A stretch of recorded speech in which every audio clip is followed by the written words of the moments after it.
நெக்ஸ்ட்டுமா இங்கே பாருங்க பாயிண்ட்ஸ் வந்து டிஃப்ரெண்ட் பிளேசஸ்ல இருக்கும். இங்கே பாருங்க இங்கே வந்து செகண்ட் குவாட்ரண்ட்ல இருக்கு, இப்போ ஃபோர்த் குவாட்ரண்ட் இருக்கு, ரெண்டையுமே ஜாயின் பண்ணியாச்சு. அப்போ ஸ்ட்ரைட் லைன் கிடைச்சிச்சு. அடுத்தது இங்கே பாருங்க, இங்கே ஒரு ரெண்டு ஸ்ட்ரைட் லைன் வந்து இன்டர்செக்ட் ஆகுது. ஒரு ஸ்ட்ரைட் லைன் வந்து செகண்ட் குவாட்ரண்ட்லயும், ஒரு ஸ்ட்ரைட் லைனோட ஃபர்ஸ்ட் பாயிண்ட் வந்து செகண்ட் குவாட்ரண்ட்லயும் ஃபோர்த் குவாட்ரண்ட்லயும் இருக்கு. அது ரெண்டையும் ஜாயின் பண்ணா ஒரு ஸ்ட்ரைட் லைன் கிடைக்குது. அடுத்தது இங்கே பாருங்க, இங்கே வந்து ஃபர்ஸ்ட் குவாட்ரண்ட்லயும் தேர்ட் குவாட்ரண்ட் இருக்கு, அது ரெண்டையும் ஜாயின் பண்ணா இன்னொரு ஸ்ட்ரைட் லைன் கிடைக்குது. சரியாமா? இன்னொரு ஸ்ட்ரைட் லைன் கிடைக்குதுமா. ஸோ அதை இன்டர்செக்ட் பண்ற பாயிண்ட் எதுன்னு கேட்குறாங்க. அவங்க ரெண்டு பேரும் இன்டர்செக்ட் பண்ற பாயிண்ட் வந்து -2 +1. அது மட்டும் சொல்றாங்க. புரியுதாமா? இந்த மாதிரி கொஸ்டின் தான் உங்களுக்கு கேட்பாங்க. ஸோ இப்போ வந்து நான் உங்களுக்கு ஃபர்ஸ்ட் சம் சொல்லியாச்சு. ஸோ அடுத்தது இதுல இருந்து என்ன கேட்குறாங்க அப்படின்னா, ஒரு வந்து x = ஒரு சம் வேல்யூன்னு எடுக்கும் பொழுது என்ன சொல்றாங்க அப்படின்னா, the line parallel to the coordinate axis, if a line is parallel to the x-axis, its distance from x-axis is the same and it represent as y = c ன்னு சொல்றாங்க. அதே மாதிரி if a line is parallel to the y-axis, if the distance from y-axis is the same and it represent as x = kங்கறாங்க. இதுக்கு என்ன தெரியுமா அர்த்தம்? இந்த figure எடுத்துக்கோங்க. அதாவது இது யாருக்கு parallel இருக்கு? y-axisக்கு parallel இருக்கு. சோ அப்ப இதோட ஈக்குவேஷன் என்ன வரும்? x = 5 ன்னு வரும். x = 5. ஏன்னு கேட்டா எல்லா இடத்துலயும் 5 இருக்கும்.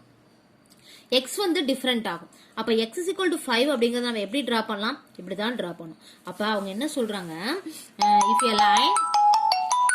if a line parallel to the y axis, இந்த லைன் y axisக்கு parallel இருக்காமா? சோ இந்த line parallel to the y axis, is distance from y axis is the same. அதாவது y axisல இருந்து அந்த லைன் இப்ப நம்ம புதுசா ஃபார்ம் பண்ணிருக்கோம்ல, அந்த வயலட் கலர்ல இருக்கிற லைன், இது பிங்க் கலர்ல இருக்குது. எப்பயுமே நம்ம போடுறது பிங்க் கலர்ல இருக்குது xy x dash y y dash. நான் இதுதான் x = 5 ன்னு டிரா பண்ணிருக்கேன். இந்த லைன் y axisக்கு parallel இருக்கும் பொழுது எந்த டிஸ்டன்ஸ்ல இருக்கும்போது எல்லாருமே ஈக்குவல் சேமா 5 யூனிட் டிஸ்டன்ஸ்ல தான் இருப்பாங்க. சேமா தான் இருக்கும். இப்ப 2 எடுத்துக்கோ. 2க்கும் இங்க இருக்கக்கூடிய இந்த நியூ x = 5ங்கற லைனுக்கும் உள்ள டிஸ்டன்ஸ் எவ்வளவு? 5 யூனிட் தான் இருக்கும். 1 எடுத்தாலும் 5 யூனிட் தான் இருக்கும். 0 எடுத்தாலும் 5 யூனிட் தான் இருக்கும். 1 எடுத்தாலும் +1 எடுத்தாலும் 5 யூனிட் தான் இருக்கும். +2 எடுத்தாலும் 5 யூனிட் தான் இருக்கும் டிஸ்டன்ஸ். அதே மாதிரி +3 எடுத்தாலும் சேமா தான் இருக்கும். The y axis is the same. எங்க இருந்து? The distance from y axis is the same and it represent as x = k. k னா some constant இருக்கும். அதாவது x = 5 அப்படின்னு ஈக்குவேஷன் இருக்கும் அப்படின்னு சொல்றாங்க. அதே மாதிரி ஒரு line parallel to the x axis, அதாவது இங்க பாருங்க, இப்படி ஒரு லைன் இருக்குன்னா இது வந்து x axisக்கு parallel இருக்கு. இப்படி x axisக்கு parallel நான் ஒரு லைன் இதே மாதிரி நான் இங்க வந்து y = 4ன்னு எடுத்துக்கிறேன். அப்ப இந்த லைன் இப்படி தான் போடணும். y = 4 இப்படி தான் போடணும். -4 இருந்தா கீழே வரும், +4 இருந்தா மேல வரும். அப்ப இது யாருக்கு parallel? x axisக்கு parallel. அப்ப ஈக்குவேஷன் எப்படி இருக்கணும்? y = 4ன்னு இருக்கும். ஏன்னா வந்து இந்த லைன் வந்து 4 மேல இருக்கு, y axis மேல இருக்கு. அப்ப y = 4ன்னு சொல்லுவோம். இதாம இந்த கண்டிஷன் சொல்லியிருக்காங்க. அதே மாதிரி அந்த டிஸ்டன்ஸ் எப்படி இருக்கும் அப்படின்னா, x axisல இருந்து அதோட டிஸ்டன்ஸ் எப்படி இருக்கும்? சேமா இருக்கும். It distance from x axis is same and it represent y = 4ன்னு சொல்லணும். ஏன்னா இங்க வந்து பாயிண்ட் நம்ம எடுக்கிறது y = 4. அப்ப இதுக்குள்ள இருக்கக்கூடிய டிஸ்டன்ஸ் எல்லாமே என்னவா இருக்கும்? ஈக்குவலா இருக்கும். ஆனா வந்து எப்படி இருக்கும்? x axisக்கு parallel இருக்கும். அப்ப அந்த ஈக்குவேஷன் எப்படின்னு சொல்லலாம்? y = 4ன்னு சொல்லலாம் அப்படின்னு சொல்றாங்க. அதுல பாருங்களேன், இப்ப x = 5 அப்படின்னா எல்லாமே 5ஆ இருக்கும். y மட்டும் தான் டிஃபர் ஆகும். ஏன்னா இங்க எடுத்திருக்கிறது x = 5 கான்ஸ்டன்ட், மாறவே மாறாது. y வேல்யூ வேணா மாறிக்கிட்டு வரும். y 0வா இருக்கலாம், y 1ஆ இருக்கலாம், y 2ஆ இருக்கலாம். அப்ப இதோட பாயிண்ட்ஸ் நம்ம எப்படி சொல்லணும்? x = 5 அப்படிங்கிற ஈக்குவேஷனுக்கு x எல்லாம் கான்ஸ்டன்டா இருக்கும், y தான் டிஃபர் ஆகும். அதாவது இங்க இருக்கும்போது y 0, இங்க இருக்கும்போது 1, இங்க இருந்து எடுக்கும்போது 2, இங்க போய் பாயிண்ட் மீட் பண்ணும்போது 3. அதே மாதிரி y = 4ங்கற எல்லா பாயிண்ட்ஸ்மே என்னவா இருக்கும்? 4ஆ இருக்கும். x தான் என்ன ஆகும்? டிஃபர் ஆகும். புரிஞ்சுதாமா? ஸோ இதெல்லாம் வந்து இப்போ வரக்கூடிய எக்ஸசைஸ்ல நம்ம இப்போ பார்க்க போறோம். ஸோ வந்து இப்போ எக்ஸசைஸ் நான் வந்து உங்களுக்கு சொல்லி கொடுத்துட்டேன். இது வந்து நான் இப்போ உங்களுக்கு எக்ஸாம்பிளோட சொல்லி கொடுத்தேன். x = 5x அப்படிங்கிற அந்த ஈக்குவேஷனோட கம்பேர் பண்ணி உங்களுக்கு நான் சொல்லி கொடுத்துட்டேன்ப்பா. ஸோ அடுத்தது நம்ம என்ன பண்ணி கொடுத்துருக்காங்க அப்படிங்கிறத பார்க்கலாம். தான் இந்த எக்ஸாம்பிள் 3.4 தான் ஃபர்ஸ்ட் கொஸ்டினுக்கான example. y is equal to p of x where p belongs to z, y is equal to p of x ங்கிறது இந்த ஈக்குவேஷன், p ங்கிறது integers, always passes through dash. இது எதன் வழியா போகும்னு கேக்குறாங்க. நான் உங்களுக்கு வந்து ஒவ்வொரு பாசிட்டிவ் வேல்யூ ரெண்டு எடுத்து நெகட்டிவ் வேல்யூ ரெண்டு எடுத்து ஆரிஜின் ஒன்று எடுத்து போட்டு நான் 5 பாயிண்ட் ஃபைண்ட் அவுட் பண்ணியிருக்கோம். அந்த 5 பாயிண்ட்டையும் ஜாயின் பண்ணால் கண்டிப்பாக அது எதன் வழியாக பாஸ் பண்ணோம், ஆரிஜின் வழியாக தான் பாஸ் பண்ணும். இந்த படம் தான் இதுக்கு எக்ஸாம்பிள். ஸோ இது போட்டு காமிச்சிருக்கேன் பாருங்க. இப்போ ஆன்சர் வந்து ஆரிஜின். ஆரிஜின்னா என்ன பாயிண்ட் வரணும், 0,0. ஓகேவாமா? So coming to the next ஒன்மா. So the intersecting point of the line x is equal to 4, y is equal to -4. அதாவது இதோட coordinates points கேக்குறாங்க. அதாவது இந்த points எந்த இடத்துல intersect பண்ணும், அதாவது x is equal to -4 and y x is equal to 4 and y is equal to -4 என்ற புள்ளி வந்து சந்திக்கும் கோடு, இந்த கோடு வந்து சந்திக்கும் புள்ளி அப்படிங்கும்போது இப்போ x இருக்கு, y வந்து இங்க -4 வரும், y is equal to -4 வரும், x is equal to +4 வரும். அப்ப இங்க இருந்து வரும், அப்ப 4, -4 வரும். சோ இப்ப ரெண்டு பேர் சந்திக்கிற பாயிண்ட்ஸ் என்னன்னு கேட்டிருக்காங்க. x வந்து +4, y x வந்து +4, y வந்து -4. புரியுதாமா? x வந்து +4, அப்ப 4th குவாட்ரண்ட்ல அமையும். x is equal to +4, y வந்து -4. அப்ப எந்த பாயிண்ட், இதோட பாயிண்ட் என்ன வரணும், அங்க கொடுத்திருக்கிறத ஃபர்ஸ்ட் x வேல்யூ ஃபர்ஸ்ட் எழுதிக்கோங்க, y வேல்யூ மைனஸ் எழுதலாம். அதுதான் வந்து இன்டர்செக்டிங் பாயிண்ட். அடுத்தது சே ட்ரூ ஆர் ஃபால்ஸ் கேக்குறாங்கப்பா. இங்க ஒரு படம் கொடுத்திருக்காங்க பாருங்க, இங்க ஒரு ஃபிகர் கொடுத்திருக்காங்க. இதுல வந்து x ஆக்சிஸ்ல வந்து 3, 6, 9, அப்ப 3 டேபிள் எடுத்திருக்காங்க. இந்த பக்கம் -3, -6, -9 எடுத்திருக்காங்க. இங்க வந்து y ஆக்சிஸ் பாத்தீங்கன்னா 25, 50, 75, இங்கேயும் 25, 50, 75, -25, 50, -75 எடுத்திருக்காங்க. அப்போ இதோட ஸ்கேல் என்னன்னு கேக்குறாங்க. இந்த x ஆக்சிஸ்ல நம்ம என்ன டேபிள் எடுத்திருக்காங்க, 3 டேபிள். அப்ப x axis 1 cm equal to 3 யூனிட்னு எழுதிக்கலாம். y ஆக்சிஸ் என்ன எழுதலாம், 1 cm equal to 25 யூனிட்னு எழுதுறோம். ஏன்னா y ஆக்சிஸ்ல வந்து 25, 50, 75 போகுது, கீழே வந்து y டேஷ்ல வந்து -25, -50, -75. அப்போ வந்து இது வந்து 25. y ஆக்சிஸ் வந்து 1 cm equal to 25 unit. x axis என்ன எடுத்திருக்கோம், 3. ரைட் சைடு வந்து பாசிட்டிவ் 3, 6, 9, லெஃப்ட் சைடு வந்து -3, -6, -9 எடுத்திருக்காங்க. அப்போ இதை நம்ம யூஸ் பண்ணி என்ன பண்ணலாம், x ஆக்சிஸ் வந்து 3 டேபிள் 3 யூனிட்டும், y ஆக்சிஸ் வந்து 25 டேபிள்ஸும் எடுத்திருக்காங்க. அப்ப x axis equal to 1 cm equal to 3 unit, y axis equal to 1 cm equal to 25 unit. அதான்ப்பா நான் மிஸ் ரெப்ரசன்ட் பண்ணிருக்கேன். புரியுதா? இந்த டயக்ராமை பார்த்துட்டு x axisல என்ன யூனிட் எடுத்திருக்காங்க, y axisல என்ன யூனிட் எடுத்திருக்காங்க, இதான் உங்களுக்கு கொஸ்டின். அப்ப அது ஆன்சர் எழுதணும். டயக்ராம் அந்த கிராஃபை பார்த்து நம்ம ஒர்க் அவுட் பண்ணலாம். பரணி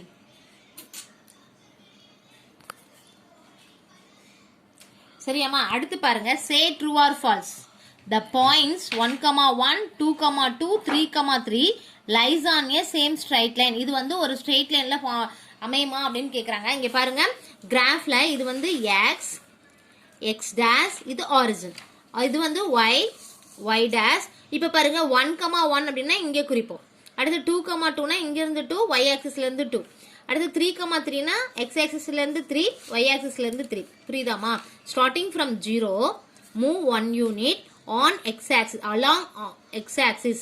புரியுதா? along on ox, along ox from 1 parallel to 1 unit எங்க இருந்து எழுதணும், on oy. புரியுதாமா? so it intersect at 1,1. 0ல ஸ்டார்ட் பண்ணி ஒரு யூனிட் OXங்கிற அந்த லைன்ல போகணும், அதன் வழியா போகணும். அடுத்தது 1ல இருந்து yக்கு parallel-ஆ ஒரு யூனிட் மூவ் பண்ணோம்னா we get the intersecting point 1.1. Similarly, starting from 0, move 2 unit along OX. From 2, move 2 unit parallel to OY. We get the intersecting point 2,2. Similarly, starting from 0, move 3 unit along OS. From 3, okay mama, from 3, move 3 unit parallel to y axis. It intersect at to reach 3,3. Okay mama. So, starting from 0, move 1 unit along OS. From 1, move 1 unit parallel to OY to reach 1,1. Similarly, the 2,2 to reach 2,2. Similarly, to reach 3, 3. So it makes a straight லைனான்னு கேட்குறாங்க. So straight line தான் make பண்ணியிருக்கு. Straight line தான் make பண்ணியிருக்கு. அப்போ the statement is true. ஓகேவாமா? So இப்போ தான் பார்த்தோம் y is equal to px passes through the origin பார்த்தோம். அவங்க என்ன சொல்கிறாங்க, y is equal to minus 9x not passes through origin கேட்குறாங்க. அவங்க ப்ளஸ்ஸாக இருந்தாலும் சரி மைனஸாக இருந்தாலும் சரி இது என்ன ஃபார்மில் இருக்குது, y is equal to px ஃபார்மில் இருக்குது. அப்போ இது கண்டிப்பாக எதன் வழியாக போகும், ஆரிஜின் வழியாக தான் போகும். இந்த மாதிரி தான் படம் வரும். இந்த மாதிரி தான் வரும். அது மைனஸில் இருக்கிறனால கீழே இருந்து பாயிண்ட் எடுத்துகிட்டு போகும். ஃபஸ்ட்டு இங்கே குறிச்சிடும், அதுக்கப்புறம் பாசிட்டிவ் வேல்யூ எடுத்துக்கும். ஸோ கண்டிப்பாக ஆரிஜின் வழியாக தான் போகும். இவங்க நாட் பாசஸ் த்ரூன்னு கொடுத்துருக்காங்க. அப்போ the given statement is false. Coming to the third question. third question என்ன சொல்லியிருக்காங்க அப்படின்னா 2 பாயிண்ட் கொடுத்துருக்காங்க. இந்த 2 பாயிண்ட்டும் வந்து நீங்கள் வந்து மேக்கப் பண்ணும் பொழுது அது வந்து ஒரு புள்ளியில் சந்திக்கும். அந்த புள்ளி வந்து 2,2ன்னு சொல்லியிருக்காங்க. அதாவது சந்திக்குதா பாருங்க அப்படின்னு சொல்லியிருக்காங்க. will a line passes through 2,2 if it intersect the axis of 2,0 and 0,2. அதாவது இந்த 2,0வையும் 0,2வையும் நம்ம வந்து பிளாட் பண்ணணும். எங்கே பண்ணலாம், 2,0 எங்கே வரும், 2,0 வந்து எந்த மேலே இருக்கும், இங்கே பாருங்க x தான் வந்து 2, y வந்து 0. அப்போ இது x ஆக்சிஸ் மேலே இருக்கும். அப்போ x ஆக்சிஸ் மேலே நம்ம இங்கே 2ன்னு குறிக்கிறோம், y ஆக்சிஸ் மேலேயும் 2 குறிக்கிறோம். 0,2ங்கிறது y ஆக்சிஸ் மேலே இருக்கும். ஏன்னா இந்த y தான் தெரியும். இப்போ எந்த வேல்யூ தெரியுதோ அந்த மேலே இருக்கும். அது எதோட ஈக்குவேஷன் இது, x is equal to 0, y is equal to 0. So அப்போ 2,0ங்கிறது ஆன் x ஆக்சிஸ் மேலேயும் 0,2ங்கிறது ஆன் y ஆக்சிஸ் மேலேயும் அமையும். இவங்க ரெண்டு பேரும் ஒரு ஸ்ட்ரைட் லைன் மேக்கப் பண்ணுறோம். இவங்க ரெண்டு பேர்த்தையும் ஜாயின் பண்ணி ஒரு ஸ்ட்ரைட் லைனை மேக்கப் பண்ணும்போது அந்த லைன் வந்து 2,2ல இன்டர்செக்ட் ஆகுதா அப்படின்னு பாகுதா அந்த line. will a line passes through 2,2 if it intersect the axis of 2,0 and 0,2.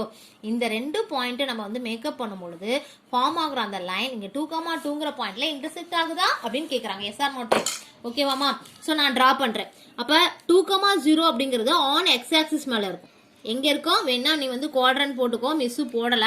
நீ வந்து என்ன பண்ணணும், உன்னுடைய கிராஃப் எல்லாமே கிராஃப்ல தான்ப்பா டிரா பண்ணணும். ஃபேர் நோட்லாம் கிடையாது, எல்லாமே கிராஃப்ல தான் ட்ரா பண்ணணும். இது வந்து பாயிண்ட், இது வந்து குவாட்ரண்ட். இப்போ 2,0ங்கிறது எந்த குவாட்ரண்ட்ல இருக்கும், குவாட்ரண்ட்லாம் இருக்காது. இது வந்து டைரக்டா ஆன் எக்ஸ் ஆக்சிஸ் மேலே தான் இருக்கும். எக்ஸ் ஆக்சிஸ் 2,0ங்கிறது அந்த எக்ஸ் புள்ளி மேலேயே இந்த லைன் மேலேயே அமையும். ஆன் 0x எக்ஸ் ஆக்சிஸ் மேலேயே அமையும். அப்போ 2,0 y equal to 0, அதனால அந்த எக்ஸ் ஆக்சிஸ் மேலேயே இருக்கும். அதே மாதிரி 0,2ங்கிறது என்ன இருக்கும், அதுவும் ஆன் எக்ஸ் ஆக்சிஸ் மேலே தான் அமையும். அதுக்கு குவாட்ரண்ட்லாம் கிடையாது, அது மேலேயே அமையும். இப்போ ரெண்டு பேர்த்தையும் ஜாயின் பண்ணா ஒரு ஸ்ட்ரைட் லைன் கிடைக்குது. இந்த ஸ்ட்ரைட் லைன் 2,2வை இன்டர்செக்ட் பண்ணுதான்னு கேட்குறாங்க. 2,2ங்கிற லைன்ல இன்டர்செக்ட் பண்ணுதான்னு கேட்குறாங்க. 2,2ங்கிறது எங்க, இங்க இருந்து வரக்கூடிய 2, புரியுதா? So count starting from 0, move 2 points on OS. From 2, move 2 points parallel to y-axis to reach 2,2. அப்போ இங்கே 2,2 எங்கே கிடைக்கும், இங்கே கிடைக்கும். to reach 2,2. ஸோ 2,2ங்கிறது இங்கே தான் இருக்கு. பட் அவங்க என்ன சொல்றாங்க, இந்த ஸ்ட்ரைட் லைன் இதில் இன்டர்செக்ட் பண்ணுதான்னு கேட்குறாங்க. நோ. புரியுதா? the point 2,2 நோ போட்டுக்கோ, yes or no type. No, the point 2,2 does not intersect the axis at 2,0 and 0,2. புரியுதாமா? புரிஞ்சுதா? ஸோ நீங்கள் என்ன பண்ணுறீங்க அப்படின்னா இதை வந்து கிராஃப் ஷீட்டில் லெஃப்ட் சைட் போட்டுக்கோங்க இந்த பக்கம். அதே மாதிரி இதையும் கிராஃப் ஷீட்டில் போடணும். எல்லாமே கிராஃப் ஷீட்டில் நோட் பண்ணி காட்டணும். இங்கே கொடுத்த படத்தையும் கிராஃப் ஷீட்டில் நோட் பண்ணி காட்டணும். நோட் பண்ணி காமிச்சிட்டு 4,4 எங்கே இருக்குன்னு காட்டணும். நான் இங்கே ரஃபாக போட்டிருக்கேன். நீ கிராஃப் ஷீட்டில் குட்டியாக உனக்கு பழைய நோட்டில் நான் காட்டுற பாரு. அந்த அக்காங்களாம் வந்து இப்படி ரெண்டாக பிரிச்சுட்டு இந்த கிராஃபில் இங்கே குட்டியாக இந்த கொஸ்டின் இங்கே எழுதுனாங்க அப்படின்னா ரைட் சைடு கொஸ்டின் இருக்குது கிராஃப் ஷீட்டில் அப்படின்னா லெஃப்ட் சைடில் இந்த கிராஃப் படம் போட்டிருப்பாங்க. புரியுதாமா? ஸோ இங்கே என்ன பண்ணுறோம் அப்படின்னா இந்த x dash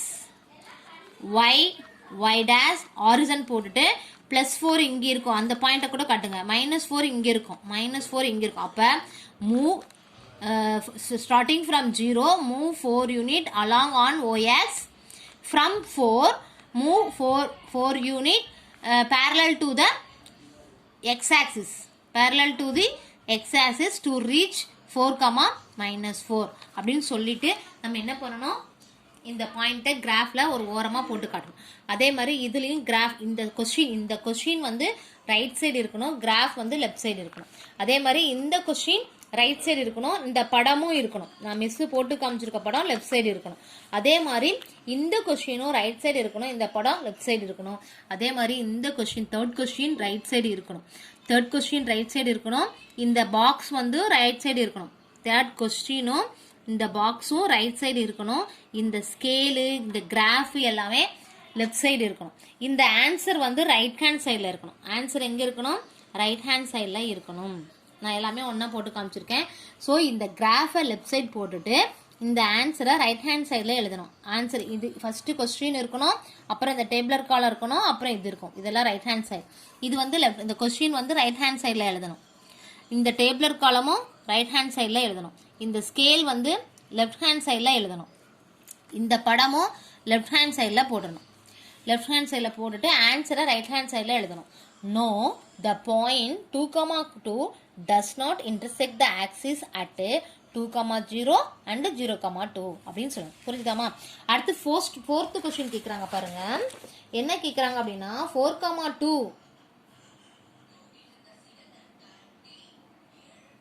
So in the fourth question, the line passes through 4,-2 and intersect the y-axis at 0,2. Find a point on the line in the second quadrant அப்படின்னு கேட்குறாங்க. அதாவது இந்த 4,-2 எங்கே இருக்கும்? இங்கே பார் ஃபோர்த்து குவாட்ரண்ட்டில் இருக்கும். இதே மாதிரி டேபிளர் காலம் கூட போட்டுக்கோங்க. 4,2 எங்கே இருக்கும்? ஃபோர்த்து குவாட்ரண்ட்டில் இருக்கும். 0,2ங்கிறது எங்கே இருக்கும்? ஆன் ஒய் ஆக்சிஸ் மேலே இருக்கும். அப்போ இந்த லைனை நம்ம வந்து எக்ஸ்டெண்ட் பண்ணுறோம். இதுவும் தான் பாயிண்ட், கிவன் பாயிண்ட் இதுவும் தான். ஸோ இது ரெண்டையும் ஜாயின் பண்ணும் பொழுது அந்த லைனை நான் எக்ஸ்டெண்ட் பண்ணுறேன். ஸ்கேல் யூஸ் பண்ணி நான் மேலே வரைக்கும் கொண்டுட்டு போகும்போது அது செகண்ட் குவாட்ரண்ட்டில் பாஸ் பண்ணும். செகண்ட் குவாட்ரண்ட்டை பாஸ் பண்ணும் பொழுது என்னாகும்? செகண்ட் குவாட்ரண்ட்டை பாஸ் பண்ணும்போது என்னாகும்? நமக்கு சில பாயிண்ட்ஸ் கிடைக்கும். அப்போ செகண்ட் குவாட்ரண்ட் வழியாக இந்த லைன் போகும் பொழுது என்னாகும்? இங்கேருந்து நமக்கு -1 வரும், இங்கேருந்து +3 வரும். சரியாமா? அதே மாதிரி இங்கிருந்து எக்ஸ் ஆக்சிஸ்லேருந்து -2, ஒய் ஆக்சிஸ்லேருந்து -4, எக்ஸ் ஆக்சிஸ்லேருந்து -3, ஒய் ஆக்சிஸ்லேருந்து -5. அப்போ இந்த பாயிண்ட் என்ன வரும்? -3, 5 வரும். ஸோ இது மாதிரி 3 பாயிண்ட் கிடைக்கும். ஏதாவது ஒரு பாயிண்ட் கேட்குறாங்க. இந்த செகண்ட் குவாட்ரண்ட்டில் வந்து 3 பாயிண்ட் இருக்கும். -1, 3, -2, 4, -3, 5ன்னு கிடைக்கும். நான் எல்லா பாயிண்ட்டுமே டினோட் பண்ணியிருக்கேன். எனி 1 எழுதுனா போதும். ஸோ இந்த ஆன்சர் வந்து ரைட் ஹேண்ட் சைடு இருக்கணும். இந்த ஃபிகர் வந்து கிராஃப் லெஃப்ட் ஹேண்ட் சைடில் போட்டுக்கோங்க. கிராஃப் லெஃப்ட் ஹேண்ட் சைடில் 3 வரைக்கும் எழுதினா போதும். ஏன்னா நமக்கு 3 வரைக்கும் தான் தேவை. அந்த பக்கமும் 3 வரைக்கும் எழுதிக்கோங்க. மேலே வேணால் 5 வரைக்கும், ஒய் ஆக்சிஸ் வேணால் 5, கீழேயும் 5 எழுதிக்கோங்க. அப்புறம் ஃபர்ஸ்ட் குவாட்ரண்ட் என்ன, செகண்ட் குவாட்ரண்ட் என்ன, தேர்ட் குவாட்ரண்ட் என்ன, fourth quadrant, origin, y dash, x dash, scale எழுதணும். ஸ்கேல் எழுதணும்ப்பா. என்ன எழுதணும்? ஸ்கேல் நான் என்ன எடுத்திருக்கேன் நீங்கள் வந்து கிராஃபில் எழுதிக்கோங்க. ஸ்கேல் வந்து x axis equal to 1 centimetre 1 unit, y axis equal to அதுவும் நான் என்ன எழுதிருக்கேன் 1 சென்டிமீட்டர் ஈக்குவல் டு 1 யூனிட் தான் எழுதிருக்கேன். இது வந்து கிராஃபில் லெஃப்ட் ஹேண்ட் சைடில் மேலே வரணும். சரியா? இதெல்லாம் ஒரே சைடில் நீ போட்டிருக்கேன். நீங்கள் தான் பிரித்து எழுதிக்கணும். கொஸ்டின் ரைட் ஹேண்ட் சைடில், கிராஃப் வந்து லெஃப்ட் ஹேண்ட் சைடில், ஸ்கேலும் லெஃப்ட் ஹேண்ட் சைடில், ஆன்சர் வந்து ரைட் ஹேண்ட் சைடில். லாஸ்ட் இயர் நோட்டு உங்களுக்கு காப்பி பண்ணி அனுப்பிவிட்றேன் அவங்க எழுதிருக்கிறதுலாம். அடுத்து பாருங்க, ஆன்சர் எடுத்து நான் ரைட் ஹேண்ட் சைடில் மறுபடியும் எழுதியிருக்கேன். The points on the line in the second quadrant 3 points கிடைத்திருக்கு. எனி ஒன் எழுதுனா போதும். -1,3, -2,4, -3,5. அடுத்து பாருங்க, 5th கொஸ்டின். அவங்க ஒரு 3 பாயிண்ட்ஸ் கொடுத்துட்டாங்க பாருங்க. if the points p is equal to 5,3, q is equal to -3,3, r is equal to -3, -4 and s form a rectangle, p q r க்கு அப்புறம் s வரும், form a rectangle, then find the coordinates of s. அதாவது p q r அப்படிங்கிற 3 points கொடுத்துருக்காங்க. அதை first நம்ம வந்து கிராஃபில் plot பண்ணிக்கிறோம். அப்புறம் இது வந்து ரெக்டாங்கிளை ஃபார்ம் பண்ணுதுங்கிறது முக்கியமான பாயிண்ட். இட் மேக்ஸ் இந்த பாயிண்ட்ஸ் வந்து ரெக்டாங்கிளை மேக் பண்ணுது. அப்படின்னா ரெக்டாங்கிளுக்கு ஒரு இன்னொரு பாயிண்ட் வேணும்ல, அந்த பாயிண்ட்டை நீங்கள் ஃபைண்ட் அவுட் பண்ணுங்கன்னு சொல்கிறாங்கம்மா. ஃபர்ஸ்ட் கொஸ்டின் எழுதிக்கோங்க. இது வந்து ரைட் ஹேண்ட் சைடில் எழுதிக்கோங்க. இதுவும் ரைட் ஹேண்ட் சைடில் தான் இருக்கணும். இந்த பாக்ஸும் ரைட் ஹேண்ட் சைடு தான் இருக்கணும். கிராஃப் தான் லெஃப்ட் ஹேண்ட் சைடில் இருக்கணும். இங்கே இது வந்து first quadrant, second quadrant, third quadrant, fourth quadrant எழுதிக்கோங்க. Plus comma minus, minus comma minus, minus comma plus, plus comma plus, then scale எழுதிக்கோங்க. ஸ்கேல் எழுதிக்கோங்க. ஸ்கேல் என்ன எழுதணும் அப்படின்னா 1 centimetre X axis, 1 centimeter equal to 1 unit. Y axis என்ன வருது 1 centimeter equal to 1 unit மா. X axis ஏன்னா 1 2 3 தானே எடுத்திருக்கேன். Y லயும் 1 2 3, X லயும் 1 2 3, X dash லயும் 1 2 3, Y dash லயும் 1 2 3. இப்போ என்ன சொல்லிருக்காங்க அப்படின்னா இந்த PQR பிளாட் பண்ண சொல்றாங்க. P வந்து ஃபர்ஸ்ட் குவாட்ரண்ட்லயும், Q வந்து செகண்ட் குவாட்ரண்ட்லயும், R வந்து தேர்ட் குவாட்ரண்ட்லயும் எனக்கு பிளேஸ் ஆயிடுச்சு. நான் வந்து மார்க் பண்ணிட்டேன். P என்ன பண்ணிருக்கேன் 5,3 எப்படி பிளேஸ் பண்ணணும் ஸ்டார்டிங் ஃப்ரம் 0 5 மூவ் 5 பாயிண்ட்ஸ் புரியுதாமா மூவ் 5 அலாங் OX வந்தாச்சுங்க then from 5 move 3 unit y axis ல என்ன இருக்கு 3 unit from 5 move 3 unit parallel to y axis to reach a point P 5,3 அப்ப நம்ம 5 வந்துட்டோம் similarly you can plot the point Q starting from 0 move how many points 3 points on along OX dash ஏன்னா இது negative இல்லையா so இங்கேருந்து நம்ம என்ன பண்ணணும் -3 பாயிண்ட்ஸ் OX மேலே மூவ் பண்ணணும் புரியுதாமா ஸ்டார்டிங் ஃப்ரம் 0 மூவ் 3 -3 ஓகேவா 3 unit along OX dash now from -3 move how many points 3 points parallel to y axis to reach the point Q -3, 3 similarly you can find the point R starting from 0 move 3 unit along OX dash from -3 move 4 unit along OY dash ஏன்னா இது வந்து -4 y வந்து -4 to reach a point R -3, -4 so இது மூணு points அவங்க கொடுத்துருக்காங்க நான் என்ன பண்ணுறேன் இந்த பாயிண்ட்ஸை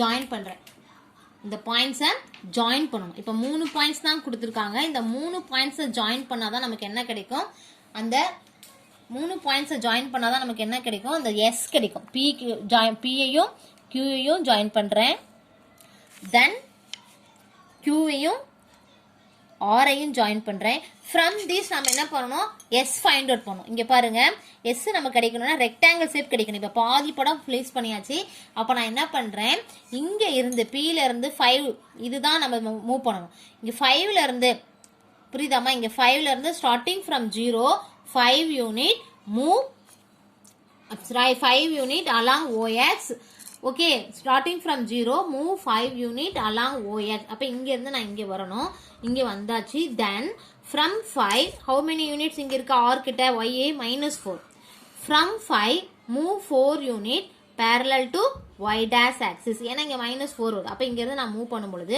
எனக்கு Y dash வந்து இங்கே கிடைக்குது to reach 5, -4 that is the yes ஓகேவாமா -4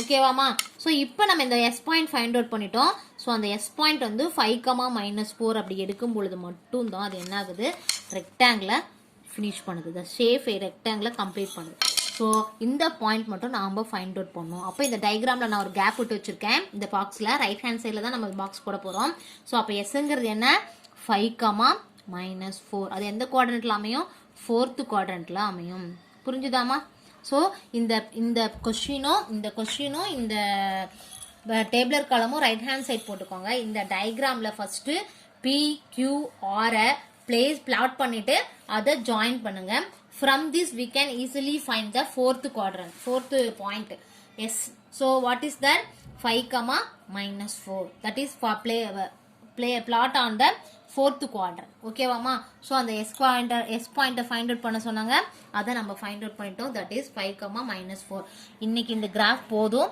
ஸோ நெக்ஸ்ட் கிளாஸில் ரிமைனிங் சம்ஸ் பார்க்கலாம் தேங்க்யூ